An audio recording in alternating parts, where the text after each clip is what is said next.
Quand Paul parle de l'homme irrégénéré, l'opposant à l'homme spirituel, 1 Corinthiens 2,14, il appelle psychique ou animal, c'est-à-dire ne possédant que la vie naturelle. La vie de l'âme comprend toutes nos facultés, morales et intellectuelles, même celles qui cherchent Dieu, mais qui le cherchent indépendamment du renouvellement de l'esprit divin. C'est parce que l'âme s'est placée sous le contrôle de la chair qu'il est dit de l'homme qu'il est devenu chair. L'homme n'est que chair. Genèse 6,3. Sans doute le corps est composé de chair et d'os, mais comme c'est la chair qui est particulièrement impressionnable et douée de sensations, et que c'est par elle que nous recevons ce qui vient du monde extérieur, ce terme qualifie bien ce qu'est devenu une nature humaine, assujettie au sens. Depuis que l'âme tout entière s'est placée sous la domination de la chair, l'Écriture parle de tous ses attributs comme n'étant que chair. Il y a donc une sagesse charnelle aussi bien qu'une sagesse spirituelle. 1 Corinthiens 2,1, Colossiens 1,9. Il y a aussi deux manières de servir Dieu. L'une se confie en la chair, se glorifie en la chair. L'autre le sert par l'esprit. Philippiens 3,3, Galates 6,13. Il y a de même une intelligence charnelle et une intelligence spirituelle. Colossiens 2,18 à 9. Il y a également une volonté qui vient de la chair et une volonté qui vient de Dieu et qui agit par son esprit. Jean 1,13, Philippiens 2,13.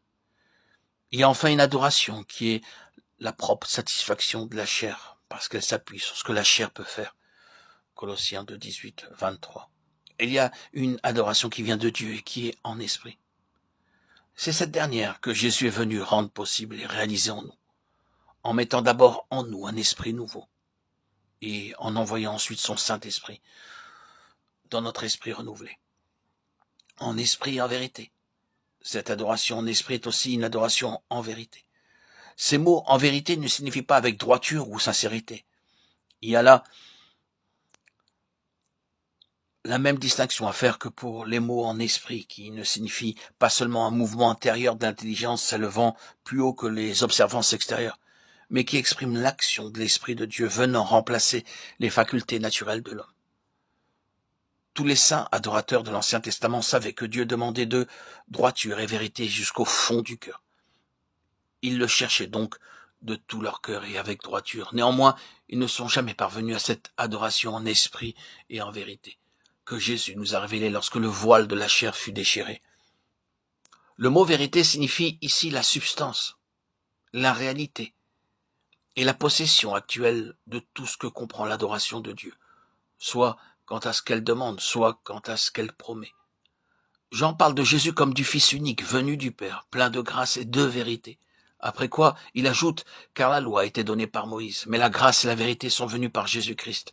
Jean 1, 14, 17. Impossible de comprendre ici ce mot vérité dans le sens inverse du mot mensonge, car la loi de Moïse était tout aussi vraie que l'évangile de Jésus, l'un et l'autre venant de Dieu. Mais quand nous saisissons le véritable sens de ce mot, nous souvenons que la loi n'avait que l'ombre des biens à venir, Hébreux 10, 1, et que Christ nous en a apporté la réalité, la substance même. C'est en Christ que nous voyons la vérité, la réalité, la vie, l'amour et la puissance même de Dieu se donnant à nous.